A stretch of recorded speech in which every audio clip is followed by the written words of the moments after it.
फिर वो कि यह अपनी जगह अड़िग नहीं रहा है। पिछले कुछ घंटों के दौरान इसने अपनी जगह बदली है। कंप्यूटर के अनुसार यह हमारी धरती की तरफ बढ़ता चला जा रहा है। मतलब एक स्पेसशिप वहाँ पे आ रहा था उनके तरफ।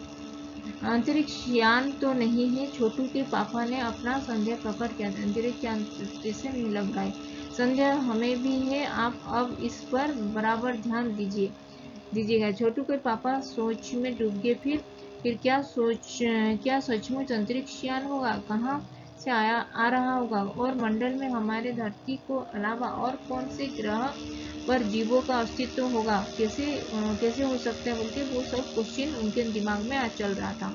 और अगर होगा भी तो क्या इतने प्रगति पर हो चुके होंगे कि अंतरिक्ष यान छोड़ सके। वैसे तो हमारे पूर्वजों ने भी अंतरिक्ष यानों उपग्रह का प्रयोग किया था, मगर अब हमारे लिए ये असंभव है। हम उसके लिए आवश्यक मात्रा में ऊर्जा तो हो। काश इस पर हम मेहमान को नजदीक से देखा जा सकता है। हाँ, अगर वह इसी तरफ आ रहा होगा तो यह संभव हो सकेगा। यहाँ पे अभी हमको देखना है क्या होने वाला है बोल के वो सोचने लगते हैं। वो बोलने लगते हैं अपने सिपाही सारथी को। अब अंतरिक्ष यान से एक यांत्रिक हाथ बाहर निकला, पर हर पल उसकी लंबाई बढ़ती जा रही थी। छोटी ने पापा से अवलोकन जारी रखा।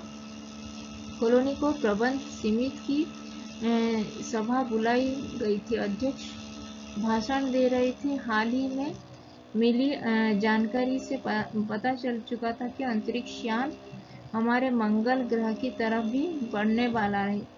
इसमें से एक अंतरिक्ष यान हमारे जो गिर्द चक्कर काट रहा है। कंप्यूटर के अनुसार ये अंतरिक्ष यान नजदीक के सभी किसी ग्रह से आए होंगे बोल के वो सोचने लगते हैं। किसी ग्रह से छोड़े गए हैं। ऐसी हालत में हमें क्या करना चाहिए? इसकी कोई सुनिश्चित योजना बनानी जरूरी है। नंबर एक, आशंका आपका क्या ख्याल है बोल के पूछने लगे। कॉलोनी का सुरक्षा को पूरी जिम्मेदारी नंबर एक पर थी।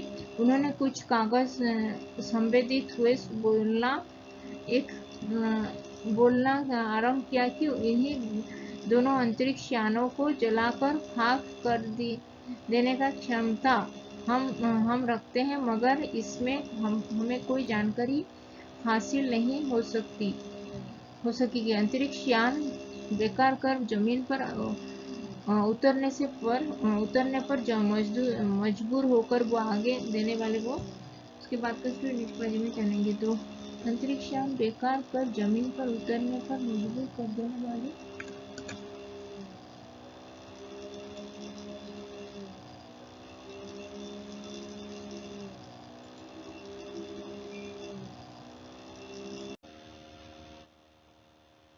हालांकि अगर ये अंतरिक्ष यान खुद ब खुद जमीन पर उतरते हैं तो उन्हें बेकार कर देने की क्षमता हम में अवश्य है। जो अगर वो अंतरिक्ष यान अगर वो खुद ही वो जमीन पर उतर लेगा तो उसको हम डिस्ट्रॉय कर सकते हैं बोल के वो बोले। मेरे जानकारी के अनुसार यह इन अंतरिक्ष यानों में सिर्फ यंत्र है। किसी तरह के जीव इनमें सवार नहीं है। यहाँ पे खाली ये अंतरिक्ष यान ही है, इसके अंदर कोई जीव नहीं है। नंबर एक तो एक की बात है सही नंबर एक को बात सही लगती है। और नंबर दो एक वैज्ञानिक थे। वे बोले कि हालांकि यंत्रों को बेकार कर देने में भी खतरा है। इनके बेकार होने से दूसरे ग्रह का लोग भी हमारे बारे में जान जाएंगे। और इसीलिए मेरे राय से हमें सिर्फ अवलोकन करना चाहिए, यानी कि उनको यानी कि उनको इंस्पेक्ट ही करना चाहिए, उनको देखना ही चाहिए वो लोग क्या करने वाले हैं। जहाँ एक हो सके हमें अपने अस्तित्व को छिपाते हुए रखना चाहिए। अस्तित्व यानी कि उनका जो आइडेंटिटी, वो लोग यहाँ पे रह रहे हैं बोल के उनको सबको छुपा के रखना चाहिए। क्योंकि हो सकता है कि जिन लोगों को अंतरिक्ष यान भेजे हैं वे कल को इससे भी कई सक्षम अंतरिक्ष यान यहाँ पे भेज दे, और हमें यहाँ का प्रबंध कुछ इस तरह भी रखना चाहिए जिससे हम यंत्रों को यह गलतफहमी हो सके कि इस जमीन पर कोई भी यहाँ पे चीज इतनी महत्वपूर्ण नहीं है जिससे हम यंत्रों को यहाँ गलतफहमी की यह इस जमीन पर कोई भी चीज इतनी महत्वपूर्ण नहीं है कि जिससे वे लोग कुछ लाभ उठा सके। अध्यक्ष महोदय में से यह दरखास्त यानी कि उनको ये थोड़ा रिक्वेस्ट किए कि दरखास्त करते हैं कि अनुरोध किए कि इस तरह का प्रबंध हमारे यहाँ किया जाए। नंबर 3, सामाजिक व्यवस्था का काम देखते थे। नंबर 3, उनकी बात का जवाब में अध्यक्ष कुछ बोलने जा रहे थे, तभी फोन की फोन रिंग हुआ। अध्यक्ष ने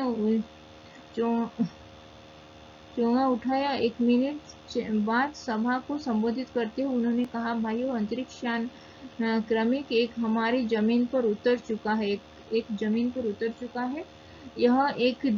वह दिन छोटू के लिए वह बड़ी महत्वपूर्ण दिन था। पापा उसे कंट्रोल रूम ले गए थे। यहाँ से अंतरिक्ष यान क्रमांक एक साफ नजर आ रहा था। कैसा अजीब लग रहा है यहाँ, इसके अंदर क्या हुआ होगा? छोटू ने पूछा। अभी नहीं बताया जा सकता। दूर से ही उसे निरीक्षण जारी है। उस पर बराबर हमारा ध्यान है और उसके हर लोग पर हमारा निरीक्षण है। वक्त आने पर हमें जो अगला कदम भी उठाना पड़ेगा, पापा ने बताया। उन्होंने छोटू को एक कंसोल दिखाया जिस पर कई बटन थे। बाकी जब अंतरिक्ष यान से एक यांत्रिक हाथ बाहर निकला, हर पल उसकी लंबाई बढ़ती चली जा रही थी। यह शायद जमीन तक पहुंचकर मिट्टी को लेकर मिट्टी ढकेल लेना चाहता था। सब लोग स्क्रीन पर देख रहे थे। अंतरिक्ष यान की इस हरकत को ध्यान से देख रहे थे सब लोग, सिवाय एक के। उसका ध्यान तो दूसरे तरफ था।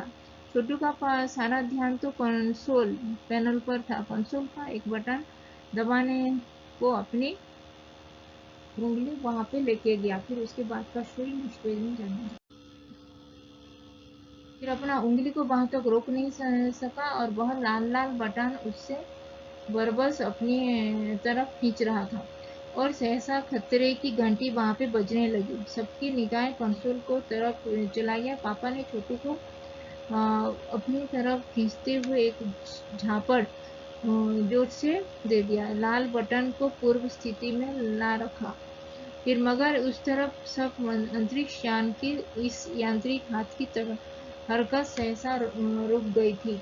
यंत्र बेकार हो गया था तभी। और इधर पृथ्वी पर national aeronautics and space administration NASA द्वारा प्रस्तुत वक्तव्य ने सबके ध्यान उसके तरफ आकर्षित कर दिया।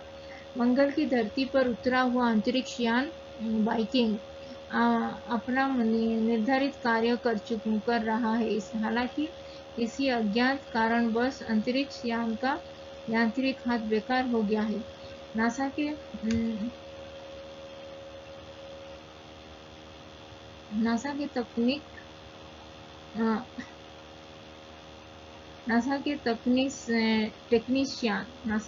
टेक्नीशियन इस बारे में जांच कर रहे थे तथा इस यांत्रिक हाथ को दुरुस्त करने के प्रयास भी जारी कर रहे थे वो लोग। इसके कुछ ही दिनों के बाद पृथ्वी के सभी प्रमुख अखबारों ने छपा कि नासा के तकनीशियनों ने रिमोट कंट्रोल के सहारे वाइकिंग का दुरुस्त करने में सफल मिल गया था उनको। यांत्रिक हाथ में अब मंगल की मिट्टी के विभिन्न नमूने इकट्ठे करने का काम भी वहां पे आरंभ कर दिए थे। पृथ्वी के वैज्ञानिक मंगल की इस मिट्टी का अध्ययन करने के लिए बड़े उत्सुक रहे थे।